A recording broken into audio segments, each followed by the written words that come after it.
4 দিনের কাজ যদি একদিনে করে ফেলি তাহলে কেমন হয় সবাই বলেন তো। তো আপনাদের সাথে ভিডিওটা শেয়ার করব। আসসালামু আলাইকুম। প্রতিদিন মতন আরেকটা ব্লগ। তো একদম সকালে পরোটা ভেজে নিতেছিলাম। আজকে পরোটা খাবো, মানে সিদ্ধ ছাড়া কাঁচা আটা দিয়ে আমি পরোটা বানিয়ে নিয়েছি। তো পরোটাগুলো ভেজে আমি গতকালকে ভাজে ছিল, ওই ভাজিগুলো দেখিয়ে ফেললাম।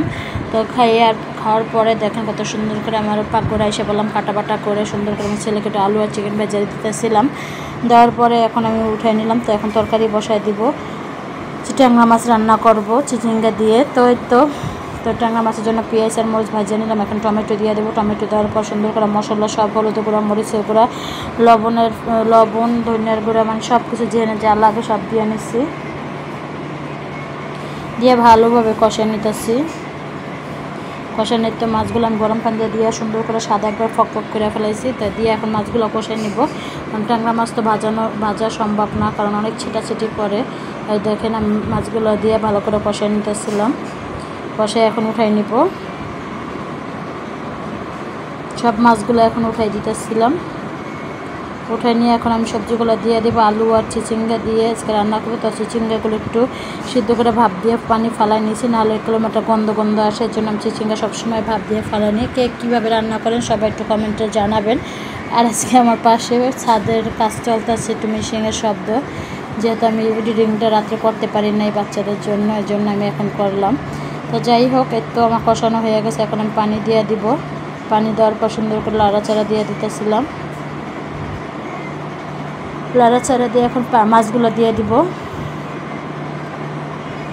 মাছগুলো সুন্দর করে দিয়ে একটু লাড়াচাড়া দিয়ে নিতেছিলাম। আর দেখেন তরকারিটা করলাম আমার প্রায় হয়ে গেছে। আমি একটু লাড়াচাড়া দিয়ে নিলাম। লাড়াচাড়া দিয়ে সুন্দর করে একটু করে নিতেছিলাম।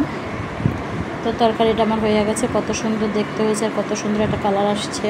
আর এখন আমি লাউ ভাজি করব। পেঁয়াজ মরিচ কেটে নিলাম, আর আগে শুকনো মরিচ দিচ্ছি, একটা ডিম দিয়ে দিব।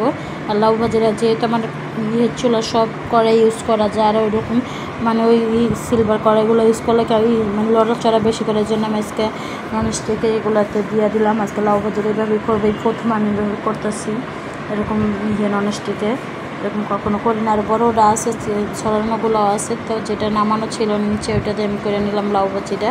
তো দেখেন লাড়াচাড়া দেখেন লাউ রকম অনেক কচি ছিল, গলে গেছে। তো এখন আমি পাতিগুলো ভালো করে শুকিয়ে তেল ভাজা করে নেব। দেখেন ভাজিটা কোনো প্রায় হয়ে গেছে। তো দেখেন কত সুন্দর একটা কালার আসছে, লাউ ভাজিটা হয়ে গেছে। এখন নামাই ফেলবো। তো আমার লাউ ভাজিটা হয়ে গেছে। তাই তো আজকে দুপুরের খাবার। আর 4 দিনের কাজ হলো, এই যে আমার ছেলে একটা পিঠা পছন্দ করে, গোল পিঠা, চিতই পিঠার জন্য প্রতিদিন বাটাবাটি না করে আমি 3 দিন 4 দিনেরটা একসাথে করে ফেলাই। তো একদিনে 4 দিনের কাজ কমপ্লিট করে রাখি, না তাহলে ঝামেলা হয় না। আর এদিকে বিকেলবেলা আমি একটু চা জাল দিতেছিলাম, রং চা, প্রচুর গলা ব্যথা। তো রং চা দিয়ে বিস্কিট খাবো। আর এদিকে মাহাদি হাসানকে পড়াতে বসালাম। আর মাহাদি হাসানের জন্য আমার ওই 4 দিনের কাজটা একদিনে করতে হয়, কারণ ওই গোল পিঠাটা এখন মাহাদি হাসান প্রতিদিনই খায় একটা করে। প্রতিদিন শিলপাটা বাটানো সম্ভব না, যেহেতু আমার সিজারে বাচ্চা হয়েছে। এই জন্য আগে বাইটেই দিতাম, এখন দেখা যায় 2 দিন 3 দিন 4 দিনেরটা একবার ব্লেন্ডার করে পরে দেখা যায় প্রতিদিন একটা করে ভাইজা দিই। তো যাই হোক, একটা মাহাদি হাসানকে পড়াইতে বসাইলাম। তো পড়াইতে বসে মাহাদি হাসান বলতেছে ফল টল খাবে। তো কিছু ফল টল কাইটে এখন মাহাদি হাসান আমরা সবাই ঘরে খাবো।